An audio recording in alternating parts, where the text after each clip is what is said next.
उसको जो है भक्ति कहा गया है। भक्ति है क्या? स्वस्वरूप अनुसंधानम भक्त रीति अग्नि अयम तो परमो धर्मा यति योगेन आत्मदर्शन। और इसी को धर्म कहा गया है, जिसको मैं आज तक देखिए धर्म समझता रहा या समझ रहा हूं कि हिंदू, मुस्लिम, सिख, ईसाई, जैन, पारसी, यहूदी, पीने जीने मरने के तौर तरीके हैं, अन्य अन्य कोई विद्या हासिल करने के विद्या है, तो ये सब भक्ति के श्रेणी में नहीं आ पाते हैं। तात भगत अनुपम सुख मूला, और सारे सुखों की खान, सारे सुखों की जड़। देखिए, संसार की किसी विषय वस्तु पदार्थ क्रिया संबंध से जो कुछ भी हमने आज तक अनुभव किया है, ये सुख नहीं है, सच्चे सुख नहीं है, कच्चे सुख है। जो कुछ भी हम इस बाहर स्पर्श जो है बाहरी संसार के संबंध से जो कुछ भी प्राप्त करेंगे, सुख का अनुभव, ये क्षणिक सुख, ये भोग होते हैं, सुख नहीं है। सुख वो है जो नित्य निरंतर जो है आपका कभी साथ न छोड़े हैं, देह के, शरीर के। गर्मी लगने पर आपने कूलर लगा लिया, ठंडा पानी पी लिया, अच्छा खाना खा लिया, अच्छा बिस्तर है, इस शरीर के सुख जो है ये थोड़ी देर के लिए आपको थोड़ा आराम दे सकते हैं, लेकिन हमारे दिल को सुकून नहीं मिलता। वो भजन गुरु महाराज जी ने आपको विधा दी हुई है कि सब कुछ करते हुए लेन देन कार व्यवहार जो कुछ भी है, सुमरन जो है नित्य निरंतर, और सुमरन वही है, हो रहा है। तस्मात् सर्वेश कालेश माम अनुस्मरण योग्य च। हे अर्जुन, तू निरंतर मेरा सुमरन कर। निरंतर का मतलब होता है अबाध गति से जो हो रहा है, वो नहीं कि सुबह उठ करके मैंने स्नान ध्यान किया और कोई मंत्र तंत्र जाप किया, किसी को जल अर्पण किया, शाम से लेकर फिर सुबह तक, जीवन के आदि से लेकर अंत तक जो अबाध गति से तुम्हारे अंतर में गूंज हो रही है, प्रभु का प्रकाश जो है, उस स्मृति का जागरण, उस सुरत का जागरण, और सुरत अपने जो है, जो उसका लक्ष्य है, उस शब्द तक पहुंच जाए। ये हमारी सुरति जो है संसार में अटक भटक गई है। ये मन हमारा, इंद्रियां, ये कोशिश तो बहुत कर रहे हैं सुख की वास्तव में, लेकिन ये सच्चे सुख तक पहुंच नहीं पाता है, क्योंकि जब तक सद्गुरु की प्राप्ति और उसके प्रति हमारा सच्चा समर्पण नहीं होगा, तब तक वो सुख जो है मिलेगा नहीं। और इसकी हमारे अंदर एक ललक, एक भूख, एक प्यास, एक हमारे अंतर मन में एक उद्वेग, एक चेतना। संसार के सुख का नमूना तो देखिए, मैं समझता हूं आप सभी ने देख लिया होगा। खाने पीने, आने जाने और तमाम इंद्रियों के विषय संबंध में जो कुछ भी आपको सुखानुभूत हुई होगी अवश्य, ये सुख देखिए आंख के, नाक के, कान के और त्वचा स्पर्श, जिह्वा, इनके विषय संबंध से जो कुछ भी सुख का अनुभव हुआ, ये सच्चे सुख नहीं है, कच्चे सुख है। और संसार में आपको जहां तक है, ये सब कच्चे ही सुख, जितने भी संबंध जो सुख हैं, यही हमारे को दुख देते हैं। उठो। यही संस्पर्जा भोगा,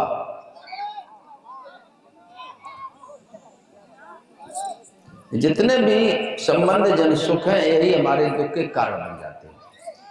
जहां जहां से भी ये हमारा मन इंद्रियों के और इंद्रियों के विषय के संबंध से सुख लेने की चेष्टा करता है, दुखी दुख मिलता है। क्योंकि ये इंद्रियां, इनकी पहुंच प्रकृति तक है, प्रकृति तक सीमित है। परमात्मा प्रकृति के पार है, प्रकृति पार प्रभु सब पूर्ववासी। देखिए, जब तक हम मन की सीमा का इसके पार नहीं पहुंच पाएंगे, तब तक सच्चे सुख में और उस आत्मिक सुख की परिधि में प्रवेश कैसे पा सकते हैं। ये जब तक हमारा राग संसार के झूठे सुखों में जो है बंधा हुआ है, तब तक हमारे को सुख कैसे मिलेगा। जब तक हमारे हृदय में सच्चा वैराग नहीं है, तब तक वो भक्ति का सुख जो है कैसे प्राप्त होगा। वो अमर सुख, वो नित्य सुख, वो अक्षुण सुख जो है हमारे को कैसे मिलेगा। तो इन तमाम संसार के जो व्यामोह है, जो कुछ भी आकर्षण है, इससे थोड़ा हमारे को अपने में दूरी बनानी पड़ेगी। आप जैसे भी हैं, जहां भी रह रहे हैं, किसी तरह से कोई भागने की चेष्टा नहीं करें। जहां पर भी हैं, अपना व्यवहारिक कर्म धर्म जो है यथावत जो है उसको निर्वहन करते रहे। इस संसार को समझना है, इसकी गति मति को, इसके ओर छोर को देखना है, इसकी नीत को, इसके नियत को देखना है। उसको देख करके स्वाभाविक हमारे मन के अंदर में एक चेतना होनी चाहिए कि संसार में है क्या। संसार को दुखालय भी कहा गया, ये दुख का घर है। संसार में किसी को सुख नहीं मिला, चाहे तुम राम बन करके आओ, चाहे कृष्ण बन करके आओ, चाहे ब्रह्मा विष्णु महेश नारद शारद जितने भी, नानक गोरख कबीर, जितने भी संत आए, तो और जब तक समझ नहीं है तब तक संसार को देखने सुनने की, तब तक हम इसी तरह से उलझे रहेंगे। ये जीवन प्रेमियों हमारे को सुलझने के लिए मिला हुआ है, ये भोग जन्म नहीं है। इन तमाम भोगों के दलदल से, बाजार से निकल करके हम आए हैं। भोग तो आप देखो, ये जितने भी पशु पक्षी हैं, कुत्ते बैल जानवर जो है अच्छी तरह से कर रहे हैं। इन भोगों की जो हमारे अंदर एक प्रवृत्ति है, एक बात जो भरी हुई है, उससे निवृत्त। क्योंकि आज तुम संसार में जितना भी जीव है सबसे बुद्धिमान हो, आपके अंदर में बुद्धि का कोष सबसे ज्यादा है। लेकिन केवल बुद्धि नहीं, जब तक सत्संग और संतों के वचन को सुनकर के उस बुद्धि में, बुद्धि जो है एक विवेक को जागृत करने का यंत्र है। हमारी बुद्धि में एक विवेक पैदा हो जाए, बिन सत्संग विवेक न हुई, और राम कृपा बिन सुलभ न सुई। प्रभु की कृपा, ये भी कृपा ही है। देखिए, नमन मैं करता हूं जो इस व्यस्ततम जीवन में जो है सुमरन के लिए समय निकालते हैं। प्रेमियों, ये मनुष्य का जीवन जो है विशेष रूप से भजन सुमरन करने के लिए ही मिला है, और इसका कोई प्रयोजन नहीं। लेकिन भूखे पेट भजन भी नहीं होता है। इस शरीर के रक्षण पोषण के लिए आपको मकान भी चाहिए, वस्त्र भी चाहिए, खाने पीने का सामान भी जुटाना है। उनके सामने भी हम अपना ऐसा आचरण पेश करें, उचित संस्कार। आजकल की प्रेमियों शिक्षा भी एक पेट भरने की शिक्षा हो गई है। तो इसलिए उनको उचित संस्कार दे और मनुष्य जीवन के जो एक लक्ष्य है उसको प्राप्त करें। देखिए, हम आज मुक्ति के दरवाजे पर खड़ा किया हुआ परमात्मा ने, साधन धाम मोक्ष कर द्वारा। और देखिए, भक्ति के लिए और बाहर का कुछ भी साधन सामग्री नहीं चाहिए आपको, सब साधन इसी में मौजूद है।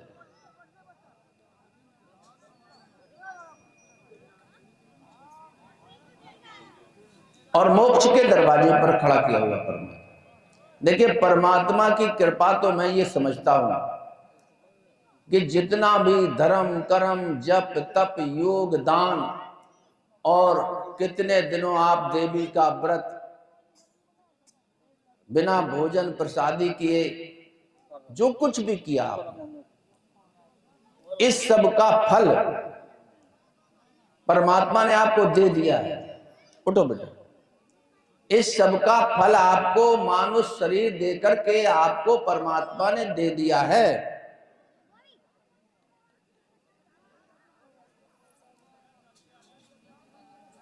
इस बात को आप समझिए जरा।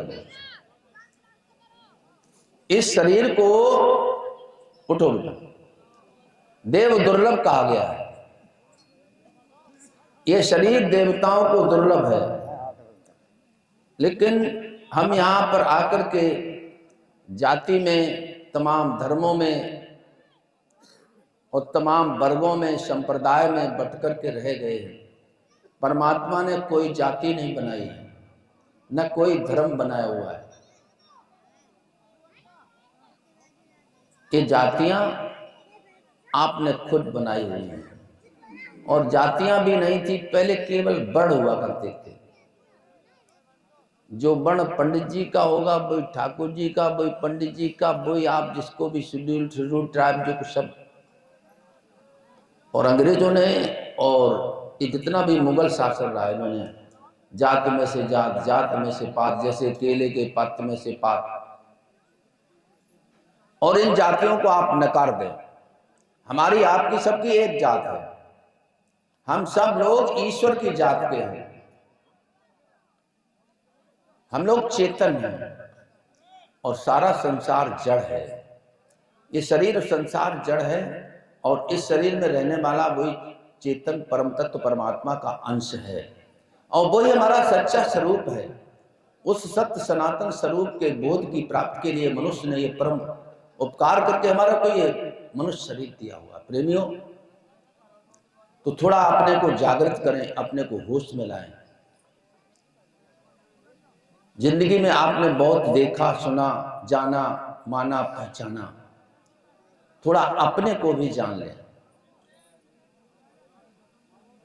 परमात्मा की जानकारी से पहले आपको अपने को जानना पड़ेगा कि मैं कौन हूं, इस शरीर में मैं कौन हूं। तुम सिर हो कि हाथ हो कि पैर हो कि आंख हो, कान हो, क्या हो? तुम इस शरीर के मालिक हो। This very body is just like a house, और हु इज द मास्टर? इसका मालिक कौन है? वही तुम हो। लेकिन मन की जो है वाहवाही में आकर के हम अपने को उसका एक गुलाम समझ करके बैठ गए। जो कुछ मन कहता है ना, वही तो हम करते हैं। मन ने कहा देखो, मन ने कहा खाओ, मन ने कहा चलो, मन ने कहा ऐसा सुनो। तो इस मन से जो है हमारा, ये मन की चंचलता को रोकने के लिए जितने भी आज तक उपाय इजाद किए हुए हैं, माधव चंचल है मन मेरो, कबहू चढ़त गिरन ऊंचे गिर, कबहू फिरत भट बेरो, कबहू जात शिवपुर जमपुर जात, कबहू स्वर्ग करत बसेरो। जब